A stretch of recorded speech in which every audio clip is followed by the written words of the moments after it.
Hi guys, hope you're having a great day. Let's talk about exponential functions. So hopefully you have, okay, don't even lie. You've seen exponential functions before, okay? You've seen them in Math 1. You don't deal with them a lot in Math 2, but you see them a lot in Math 3 as well. You talk about exponentials. You also talk about something which we'll talk about later called a logarithm, which is the inverse of an exponential function. So essentially, just like we talked about with geometric, you are multiplying by a constant, a common ratio every time. The domain of an exponential function is the set of all real numbers, so it's always negative infinity to positive infinity. The base b is called the growth factor. Okay, it's what you're multiplying by every time. And a is the initial value. So I would star, highlight, underline, I don't know, these two right here. If a is greater than 0, meaning I have a positive initial value, I'm not reflected or anything, and b is greater than 1, then the function will have exponential growth. If a is positive, but b is some number between 0 and 1, let's say it's 1/2, think about if you're multiplying by 1/2 every time, you're getting smaller. You might say, well, what if it's less than 0? Okay, well, that would just be a reflection over the y-axis if it's happening inside the function. Or it would kind of oscillate. Okay, if it was equal to 1, it would just stay the same. Think if I multiply by 1 every single time, then it's just going to stay the same. Okay, all right. So let's look at 2 to the x. Okay, so first let's just substitute in our x is 2, -2, so 2 to the -2. Remember, this is really 2 to the -2 over 1. I have a negative exponent that can go to my denominator and become positive, which is 1 over 2 squared, which is 1/4. Same thing here, 2 to the -1, 1 over 2 to the first, which is 1/2. 2 to the 0th power, we know that's 1. 2 to the first, 2. 2 to the second, 4. 2 to the third, 8. All right, so we just said that the domain for an exponential function should be negative infinity to positive infinity. The range, let's graph it to see the range. So I'm just going to plot a few values here. So at -2, it is 1/4, 1/2, 1. At 1, it was 2. 2, it was 4. 3, it was 8.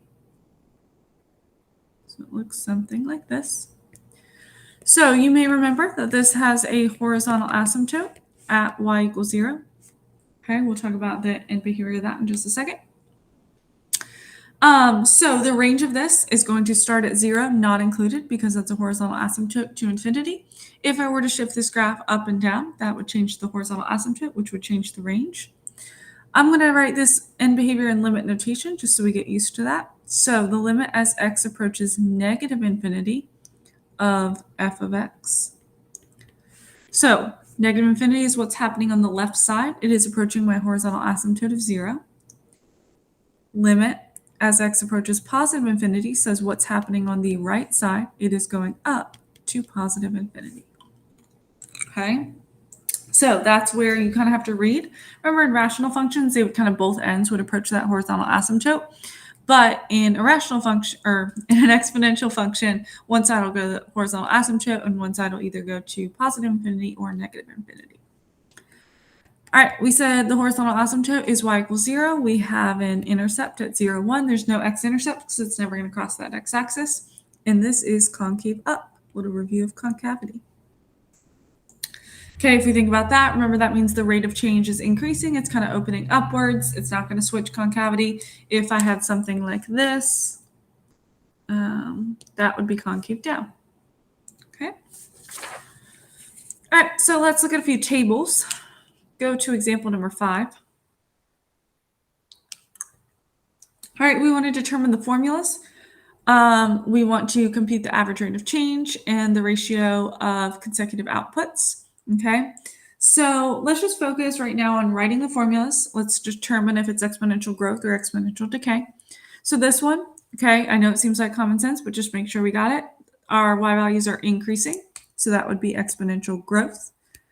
If you look at part B, the y values of g of x are going down, so that is exponential decay. So then to do this, we just have to figure out my initial value here is 3, okay, times what is my growth rate? What am I multiplying by every time? Think about that as your common ratio. to the x. And remember, since I use 0, I'm not having an x minus 1 in my exponent. I'm just having x. If I did 6, then I would have an x minus 1. All right, decay, same thing. We have g of x equals 5. Okay, we have to figure out what am I multiplying by every time? Well, I see I'm dividing by 2. So dividing by 2 is really the same thing as multiplying by 1/2. Okay. All right, so let's talk a little bit more about just in general. So if I had 3 times 2 to the x, my initial value of 3, that corresponds to the y-intercept. I'm just going to sketch this. Looks something like that. Okay. So if a is greater than 0, b is greater than 1, the function is increasing, and the base is its growth factor. Again, because my initial term is positive, and my b, my number in parentheses that I'm multiplying by, is greater than 1. Limit as x approaches positive infinity is infinity. Be careful on that. And negative infinity is 0. Domain, always negative infinity, positive infinity. Range, 0 to infinity. That's the horizontal asymptote. With the horizontal asymptote at y equals 0, we haven't moved it up or down at all. All right, same thing for b, but this time my growth rate is not a growth rate, it's a decay rate, or its decay factor, because this number here is less than 1. If I'm multiplying by 1/2, I'm getting smaller. So it's going to look something like this. We have an initial value of 5. Okay, that's my y-intercept. So this time on the right side, it's going to approach the horizontal asymptote. As we get x values get bigger and bigger and bigger, it's getting closer and closer to that horizontal asymptote of 0, meaning it's getting smaller. And the left side goes up. Domain is still negative infinity to infinity. Range is still the same. Asymptote is still the same. It's just how the reflection towards, or like what the end behavior is looking at, essentially. So I see that my left side here is going up and my right side is heading off towards infinity or leveling off. You see this a lot with a lot of times like medication in the bloodstream or anything like that, of it's leveling off towards 0, of getting closer and closer. It's not going to go negative necessarily. Okay, so that's where that asymptote comes into play. All right, so let's do a couple more. Actually, that might be all that I wanted to do. Oh, no, I lied. Go back to example number 3. Sorry. Let's just make sure we're comfortable with all of these. Okay, let's do example 3 and 4, 3b and 4. We don't need to do example A. Hopefully we can plug in 2. All right, so for 3, okay, for x is 1/3. We are computing this without a calculator. I know you're so disappointed that you thought the video was over, but it's not. All right, so I'm plugging in 1/3 for x. The biggest thing that you need to know leaving this class, well, it's a lot of things, but if I take the square root of a number, that's the same as raising it to the 1/2 power. If I take the cube root of a number, it's the same as raising it to the 1/3 power, et cetera, et cetera, et cetera. So you need to make sure, because this is a common thing I see in calculus, that people don't know this, and you need to know this, okay?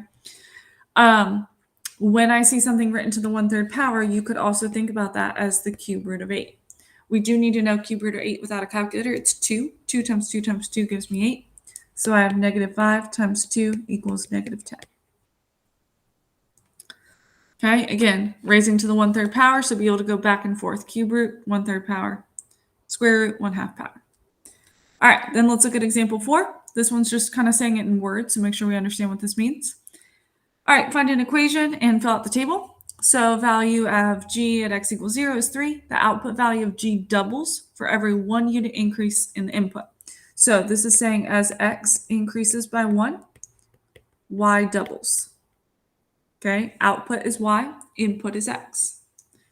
So it's saying as x increases by 1, that's going to double, double, double, double. How could we write this in an equation?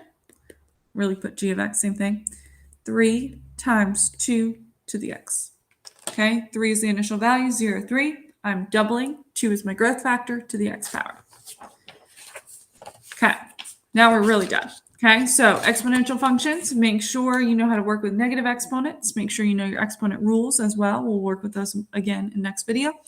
And domain of an exponential function is always negative infinity to positive infinity, and the end behavior will vary based on what your graph looks like. Is it growth? Is it decay? Have there been any transformations that have happened? Okay, So that's it for this one, exponential functions. Have an awesome day.